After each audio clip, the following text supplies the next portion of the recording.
Hello, everybody. Welcome to the Tuesday Night Music Show, once again brought to you by your good friends at DJEventPlayer.com, www.DJEventPlayer.com. See more about them in the description of this video on YouTube, as well as some other sponsors. Tonight, we have with us Mr. Howie Darkstar, Boston John, Hello, Georgia Matt, Hey. and Temecula J. Yeah, what's with the location names tonight? I don't know. You calling him Jersey Howie? I didn't hear. Did you call him Jersey Howie? Something. You know, usually what we do at the top of the show is we give our picks for Boston John's record roundup. But I was thinking maybe we should switch it up a little bit, just see what happens, and dive into a topic right away and save the record roundup. Oh, I'm sorry. I actually have Put it away. Sorry. Put it away. Save the record roundup for like halfway through the show, and then we can just finish the show with our records. By the way, Brian, are we brought to the fine fans of our show by anybody? Yeah. He just did it. I think you were sleeping on that one because I was playing solitaire. Spat it out immediately. Googling turtles, macabre bites. You're Googling The soothing sounds of BSR. Yeah, he was Googling. Yeah. tortoises, parrots, alligators. Oh, Days gotcha. all over the place tonight. Let me know when we start the show. All right. It's a good Ron Burgundy line. How about you people get into my Zoom room? You know, I brought something up last night, and I thought I'd talk about it a little bit today and kind of get everybody's opinion on it, because I think our opinion on this has switched a little bit. I think we thought it through and thought, Mm-hmm. collectively, I think the opinion has switched a little bit. Mm-hmm. So at the club I'm working at, to make a long story short, Uh-oh. there was a problem with the system. I was getting a lot of static towards the end of the night. Now, I've been having a problem with the audio selector switch on the multi-zoned, lots of like cat whatever cable, looking like phone cable behind there. Mm-hmm. Science fiction, Ben Stowe probably put it in. It might as well be Star Wars to me. Thing. The selector switch, sometimes you go from like the in-house music stuff that's on during dinner, switch over to me, switch over to auxiliary. Sometimes that switch just dies in the middle of the set and I got to run over, hit the selector switch because it's dirty. Known problem. And then the pigtails coming out the back of the system for me to plug into totally failed on Saturday. And I'm crossing my fingers that between engineering and a sound tech, they're going to get that handled this week. I did go in there and I was aggressively proactive with letting them know what the problem was and that it did indeed need to be addressed. And yes, I do have a backup plan, but John and I were talking about this and John was saying, hey, you know, you ought to just take the bull by the horns and go in there and figure it out and show what a rock star you are. And I said, I don't want to do that. Nah. Because it doesn't belong to me. Too much And if I liability. screw it up, it's my fault. Yep. Right. If you can't do your job because something is damaged and it's in your ability to fix it, I simply said, you should have. Which I wholeheartedly agree with John. I do too. But I do too. in the real world, that's what we would do. In Right. a club world, there's 6 people involved in everything. Yes. And what you don't want to do is turn a screw and 3 days later the system goes out and they go, what happened? Well, the new DJ was back there with a screwdriver and now it's your fault. Right. And it is under warranty, correct? Yes. Oh, even better. Get the guy out there. Supposedly. Yeah. Hands off. Supposedly it is. Supposedly. Hands Yeah, off. sadly. Hands off. Yeah. Now, to John's point, if it was as simple as plugging into a different exposed auxiliary, of course. Mhm. Of course. Of course. There are, okay, let me just start over. You think it might be the RCAs? You know what I'm thinking? You know what I'm thinking, Jay? On a system like this, How'd you look at the time? there are 2 parts to it. There's the stuff in front that people can do stuff with. They can turn a knob, they can adjust the volume, And on the front of this one, there are RCA female that you can plug an auxiliary into. Then there's the stuff behind it. Yeah, the rat's Stuff, nest. the stuff nightmare. behind it, to me, is like the do not enter zone. The thing Yeah, behind I the agree. wall. Don't go there. No, Yep. If it doesn't belong to you, don't go there. Right. The stuff up front, if you can do what you have to do with the tools that you have in the front of a club system, like a major club system rack. I'm not talking about, Steve's bar with a set of K12s in the ceiling. That's probably pretty simple. Yeah. But we're talking about a multi-zone place with a rack that's about 7 feet tall. yeah, too much to deal with. In the And back. yeah, but the front, yeah, absolutely. To John's point, if there's something you can do that's visible and easy to access, fine. But if it's behind the system, I don't want to touch it. No, I agree. It's weird though, because it's been a while. I'm not used to not having complete control over an audio system or a lighting system. I mean, we all build our own systems. And we know what each component is on the system. And we know what our audio chain is.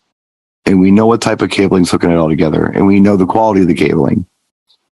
And with a short audio chain like I have on my system, it's a USB from the computer to a mixer controller, built-in sound card, Mm-hmm. 2 XLRs going up to a set of speakers. That's the audio chain. Yep. There's nothing else in that direct chain to the music. Mm-hmm. It's pretty easy to diagnose if there's a problem. Well, it's a cable, or it's a speaker, or it's the mixer, or something. But when you've got all of these different elements, all this crazy rack gear, and I don't know, whatever the stuff is, I don't know what half the stuff is. It looks like the deck of the Starship Enterprise to me. I don't know. I got nothing. It's challenging.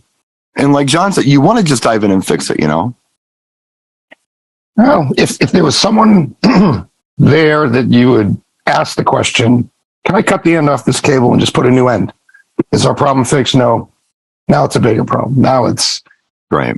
what I could do with what I can access. Like Right. you said, you're not, once you move that rack of amps out, who knows what you're going to unplug? You don't know what it was plugged into in the first Well, place. you're right. You're absolutely right. Asking for trouble.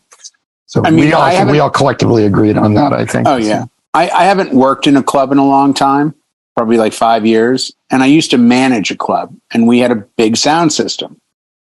And if memory serves from my club days, everyone wants to blame somebody for something.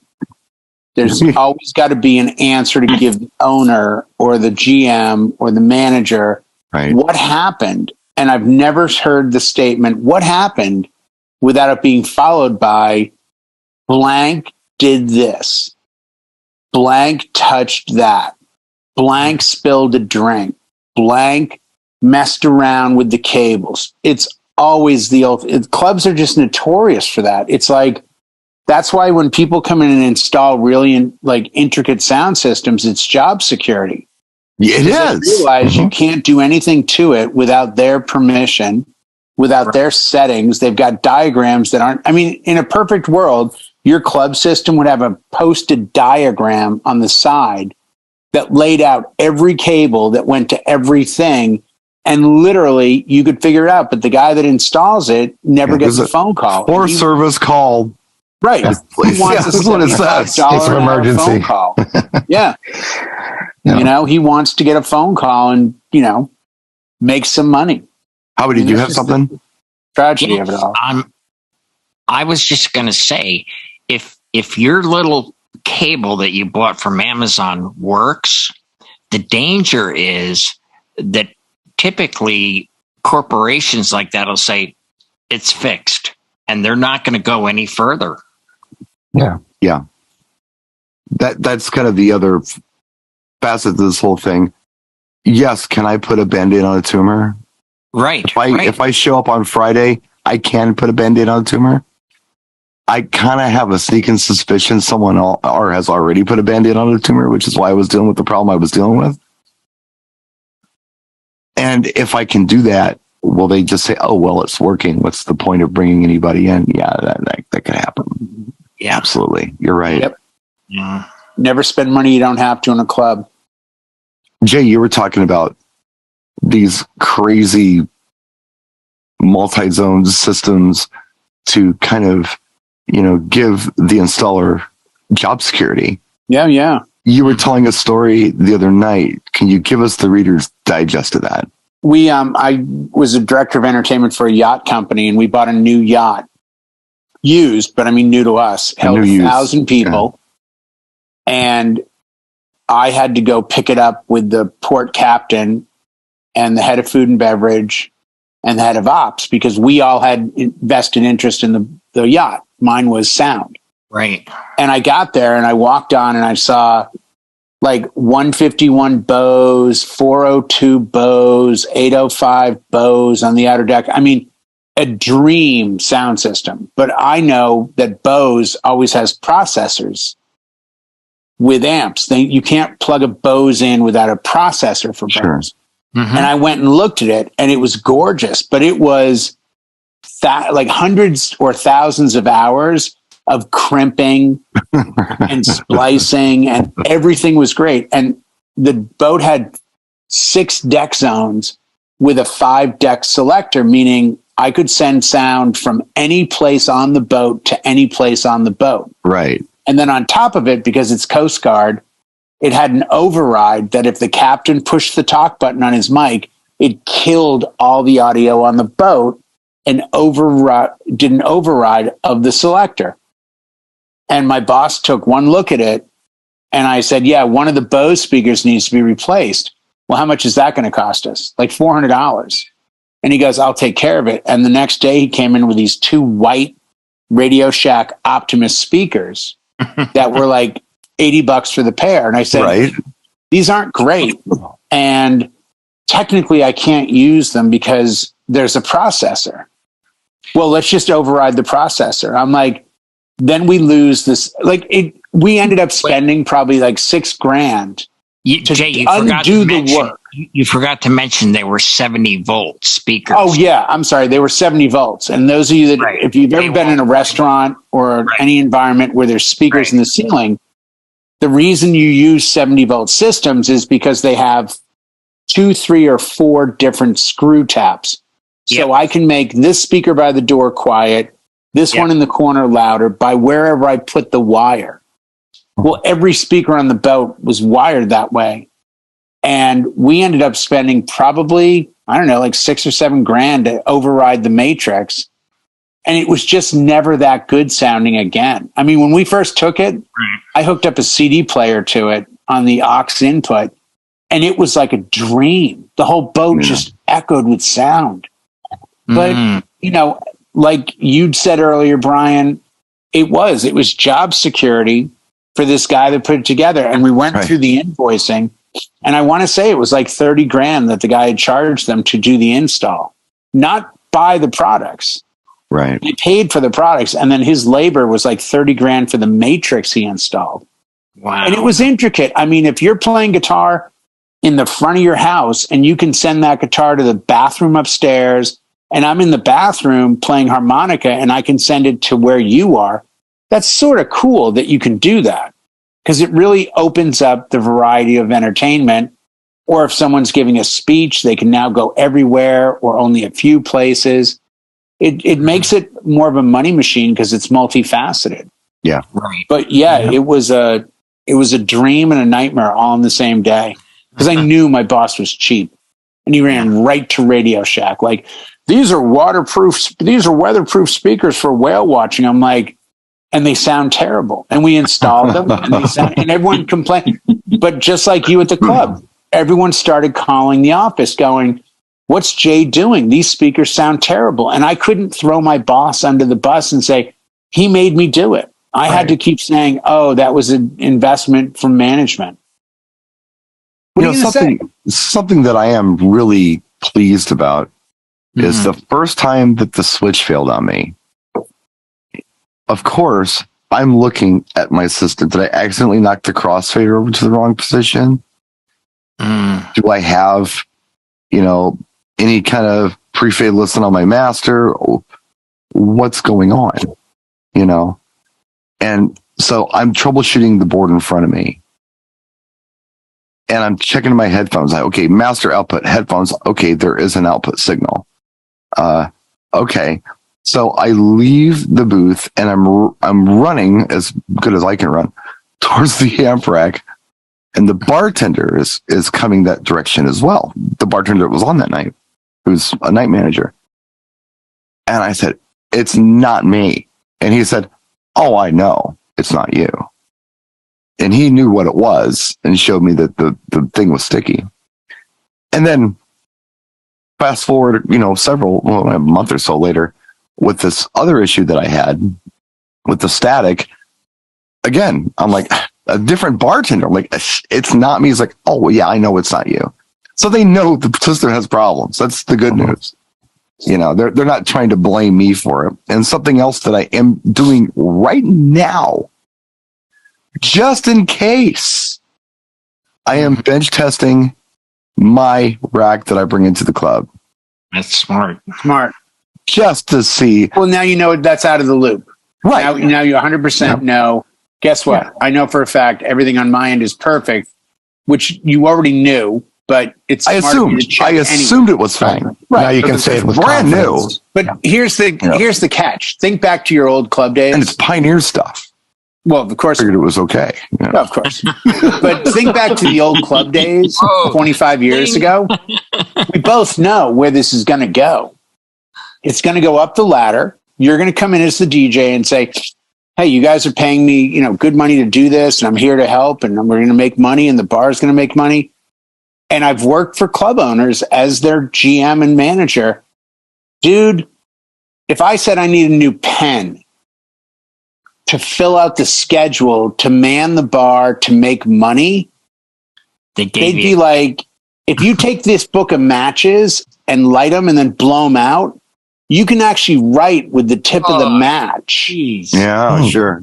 I mean, that beer is dusty over there. Use your finger. Not every club owner is like this, but right. If you're already making money, are you really, like, in your world, Brian, your suggestion in your head is, man, there's so many great things they could do with this system. They've got RCF loaded sonics. We could really rock this house out. And what's going to end up being heard by the owners is, wow, this Brian's into spending money. Or, you know what it sounds like? So what's the problem, Brian? Like, if I'm the owner, let's role play. You be Brian the DJ. I'll be the owner of Funhouse. Tell me what the problem is, Brian. Hey, there's a problem plugging into the system, and if this isn't fixed, no one's going to be able to play anymore. Can I still play background music through it? You can play background music through it, but you can't play main through it. So I can have background music playing while people eat? Yes. Okay, but I can't have a DJ perform. Correct. That I'm paying money to. Correct. Okay. I don't see the problem. or more to the point. Yeah, the selector thing and the system. Okay, so what I heard you say, Brian, was I need a new selector. Well, yeah, because that's fine. That's $10 at Radio Shack. So I just need to call Jimmy and have him put a new selector. Thanks, Brian. Appreciate it. Like, I'm not being rude. No, you're not. That's how the conversation is going to go. Can I still play music? Yeah. Okay. The bartender, the night manager, saw the problem, knew there was a problem, physically saw that there was a broken lead, showed, oh my God, that's terrible. I can't believe that's, okay. So then I started sending texts to the GM who was out of town over the weekend. Didn't get a reply until late, and the reply was simply, I'll investigate, exclamation point.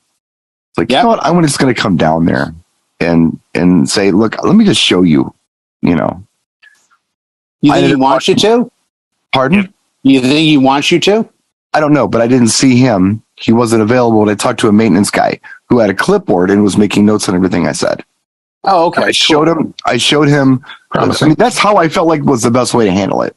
Right. Mm-hmm. If I show up on Friday and I can't play, and I hadn't come up with this super duper backup plan in my head that will work if there's a problem, right? You're still paying me. And see, regardless if I play or not. Yeah, no, 100%. So I have a quick question. That place is 47 years old, correct? incorrect. It is 57 years old. So it's obviously not creative. So Is that your all right. question? No. What I'm getting at is that selector switch was probably installed when there was smoking allowed in bars. No, it was not, because that system has. It says when it was installed. It's I forget what the exact date is, but it's in 2013. So it's a 10-year-old system. Oh, okay. Mhm. 'Cause The smoking only it'll destroy those little contacts. no, they outlawed. Well, they said no more smoking in bars and clubs here in 2010. So Okay. that's not an issue with this particular system. I don't know what it is. I mean, I know it gets used quite a bit. The But- club environment is the issue, Brian. The manager ran over and said, I know it's not you, meaning he already knew there was a problem. His Right. hope, just like the Right. club owner, guess what? Yeah. This is like the novice who can't do any wrenching, who has an issue with their car, and it fucks up on Monday. It messes up on Monday, Yeah. but on Tuesday, Wednesday, Thursday, it's fine. What's Okay, the incentive to go to the mechanic Tuesday, Wednesday, Thursday? Yeah. Yeah, I'll That's take it all one that's step I, further. I made it clear. I mean, I'm not trying to be a jerk about this. You're not being a jerk. You're I've worked it's in these reality. That's how it clubs. is. And the Uh-huh. reality is, did it work tonight? Yeah. Okay, then it works. That's why We'll I did address my it when it doesn't work. That's why I went in last night and did my due diligence. I Yeah, feel you like at did. this point I've done everything I could possibly reasonably do in my position to point out the issue. Well, that's it. And you're going to get two responses. If it goes up and they say this system's under warranty, they'll say the selector switch and the cables are wear and tear items. They're not covered. You've worked automotive. I have too. Then it's like, okay, how much is it for you to come in and do it? And then let me see what a third party would cost to come in and replace these Right. pieces. If it's not covered, I'm just saying it's Hold on, I just got a call from the GM of my club. Yeah, what's up? The new DJ Brian snooping around the system. Yeah, I'm the cannons about. Fire All right, him. thank you. yeah, sitting there with a flashlight. too looking bad, at Brian. it. I gotta bill let for you the go. system. I feel terrible, but it's Yeah. costing me money. Rather than giving it to a third party guy and say, then you could do it. Then they say, please take care of this for us. And, But John, yeah. here's the problem. If Brian starts that road, he's got to stick to it. So Brian's going to get a call on Monday night at 10 o'clock when he's in bed or hanging out online doing nothing. here. They're going to go, hey, Brian, you got to get down to the club. There's a problem with the sound system. Yeah. Oh, I'll be right there. Now Brian runs down the street, hops in the Yeah. club. Yeah, there's like a static thing. And if Brian can't fix it right away, then they make the determination. Why did we ever give Brian the responsibility of doing this in the first place? He can't seem to fit. Like, I hate to say it, but the less hands-on you are, the better off you are. Yeah. You know what? I learned that in the car business the hard way.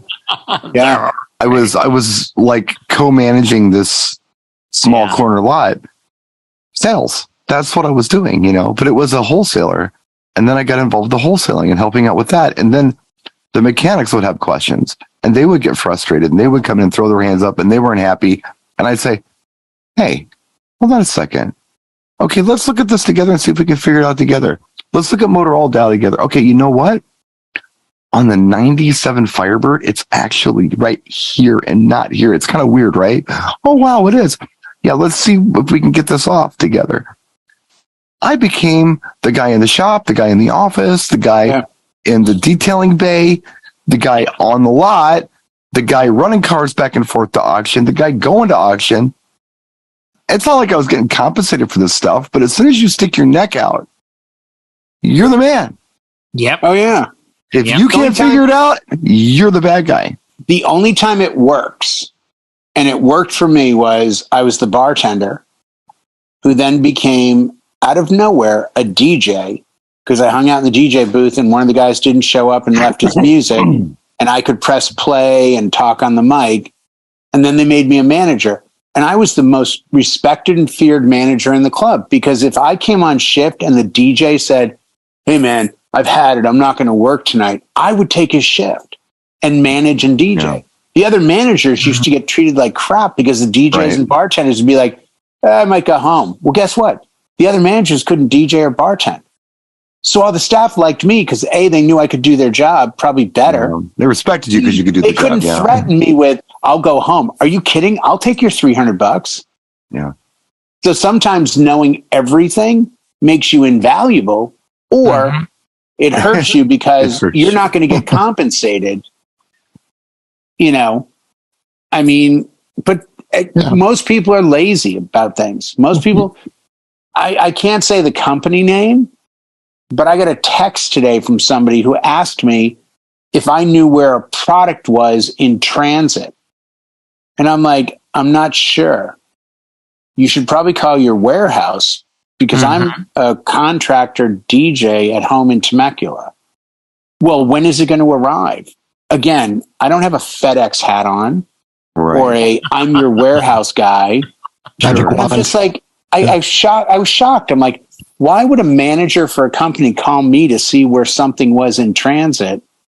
Why wouldn't you call your warehouse and say, hi, Jim, have you seen this pallet?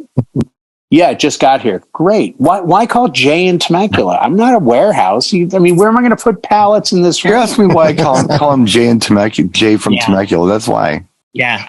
I have to identify myself somehow on the map of corporate America now. Hi, is this the guy in charge of the warehouse? No, this is Jay in Temecula. Oh, that guy. You're Jay, probably drinking wine. Well, Jay, I'm drinking something. You should have put your foil hat on. Like, yes, I have all the answers. I wish I now need to get one of those. I'll have to send you one. I now need to get the Howie hat. Well, there's good news in my situation. I was told that there has been budget approval from corporate to put in a brand new sound system. They just haven't pulled the trigger to do it yet. Wow. They'll do it. They're going to do it fourth quarter 2029. Probably. Probably driving that car on Ford Donuts until they get around to it. You know? So corporate said you can spend 20 grand on the sound system, but I'm trying to run the club and get a bonus. So if I can spend $500 in the sound system and divert the other 19,500 into this, that'll help with sales. My bonus will go perfect. Done. Who knows? Hey, Brian, here's 2 sticks and a can with a piece of rope. Figure out how to play Prince now, kid. Yeah, this isn't Dave's Sports Bar. If it was, it would be a lot easier because Dave would just have to be the shot caller on this. Right. And Dave wouldn't care. It's not a chain. But it's a landmark in the city, but it's owned by a major corporation. Right. That is a local corporation. They own a lot of movie theaters around here. They manage resorts and hotels all over the country. So they know how to make things last, and they know how to spend less money to get more out of their investment. Well, how old is this sound system? How old is it? Well, like I told you before, it was put in 2013. So it's 10 years old. So the entire system went in 2000. The rack went in 2013. I don't know. I don't know what the speakers are. I think they're the same. Yeah, but they're running it like 18 hours a day. It's 10 years. It's served its purpose. Yeah, but Howie, you did sound. I did sound. I was telling someone yesterday, we were talking about mixers, and I said the Rane MP44Z that I worked with, as far as I could tell, that mixer was purchased, installed, turned on 7 days a week from 10 a.m. till 2 a.m. And in the 5 years that I was involved with that mixer, it never moved. We had CD players that went out once a year to have the lasers cleaned because of the fog machine, but the mixer never moved. And I told you guys about the bar down the street from here, 15-year-old QSC K10s, the same ones they bought when they opened the joint are the same ones they're using tonight for karaoke.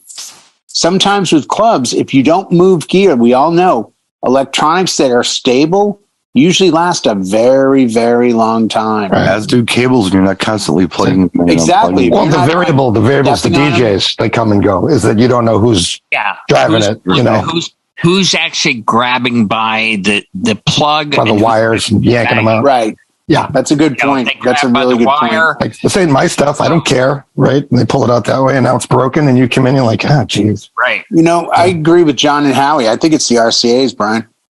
Oh, wait. moving it right along. Like I said earlier anymore. in the broadcast, we were going to save Boston John's record roundup for last. All right. Oh, are we there? Are we coming around to that? Let's do it. Let's do Boston John's record roundup. Where's our sound effect? Oh, no sound effect. Okay, that was it. John, right. what do you got for us this week? All right, I'm going to go with a genre. I pulled this aside because we've never talked about these guys, and we've never talked about this person. And I think, yeah, you're in the right path. The style of music was called New Jack. It was a New Jack swing, and it was really popular. And that gentleman was Mr. Teddy Riley, right? Oh, Yep. And he's here on this one with the Hall brothers, Aaron and Damien. And this track was I Want to Get With You, and the group was called Guy. Yes. Okay.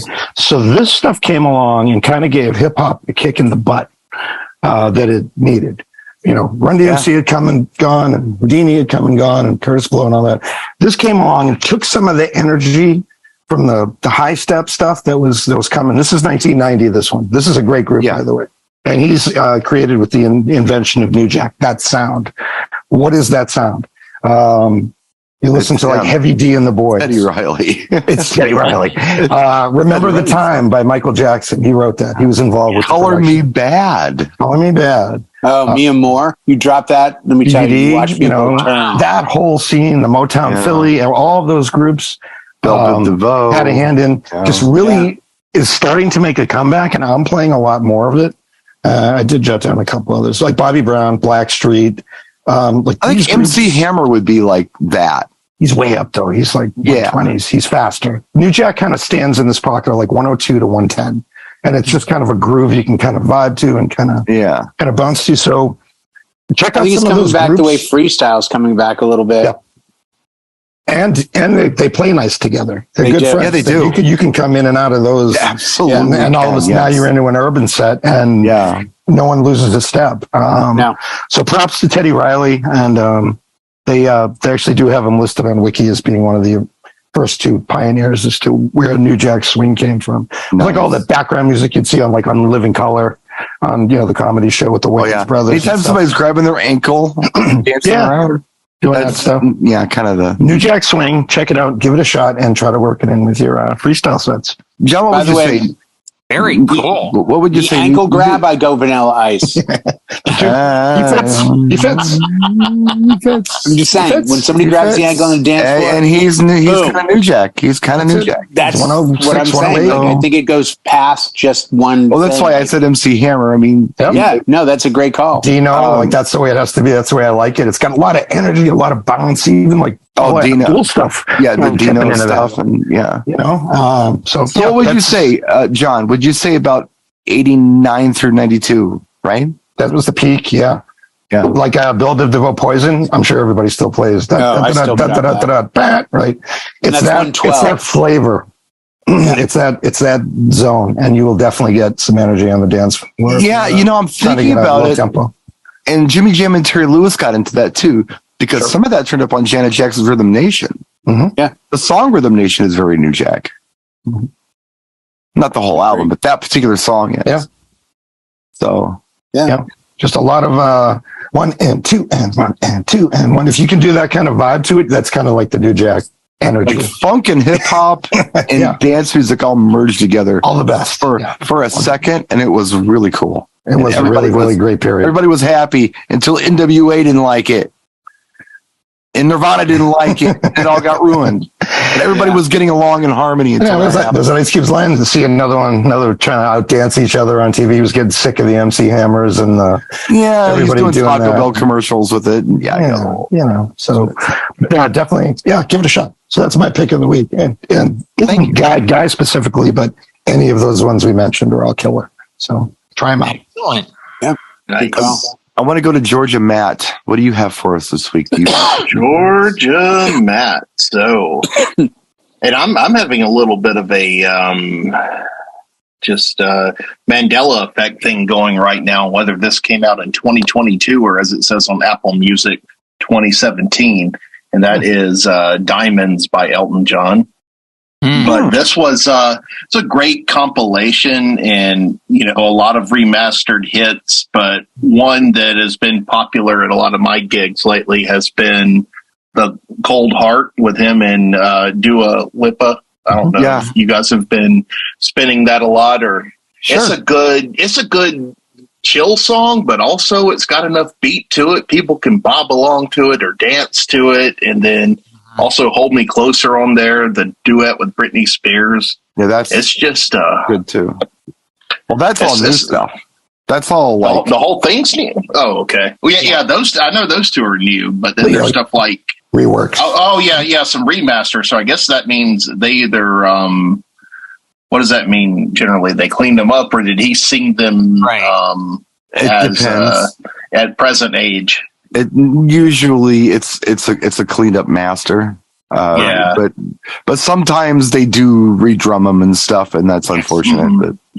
Or quantize them. Yes, yeah, they do quantize as well. Sometimes it's done very well. Sometimes it's not done very well. It just depends.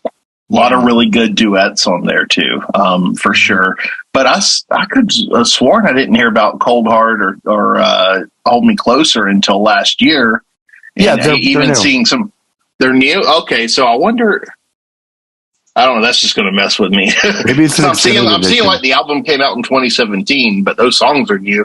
But if it was that doesn't belong there. Yeah, unless they. Okay. Yeah, that's odd, but yeah. Cold Heart isn't actually an Elton John song. It came from, it Sacrifice, or the lyrics? An Elton John song. I think. Two different songs, but Cold Heart never existed. Yeah. Well, Sacrifice. Manufactured. Lyric was there. Right. Yeah. And Hold Me Closer wasn't a song either. Right. They were both kind of Tony Danza taken on. Yeah. I hope Tony Danza gets a nickel in his bank account every time. Count the headlights on the highway in your taxi. Yeah, but I mean, just great stuff, and Elton John's just one of those acts that has staying power. I think we're going to see that in the coming years with like the Miley Cyruses and the Taylor Swifts. It's a lot harder these days. It seems like the artist pool is so crowded. But it's hard for people to emerge like that and just stay that way. And is he still on his farewell tour? I think he's done with his farewell tour. Okay, he's finally done with it. No, he's touring with Motley Crue now for their 7th farewell. Opening for Kiss. Yeah, that's been retiring since '99. Yeah. The going out of business tour. Yeah. All sales final. Yeah. We have one of them. Going out of business tour. Grand opening. Done. The only Across the time street from everything must is go. when it fades from the sun. Until it says Spirit Halloween on the front, I don't believe any of it. Yeah. Yes. That's right. So, Howie, what do you have for us this week? Oh, I have something from the very last wedding I did in 2022 before I went in, not doing weddings anymore, but community events, political, and of course, production. And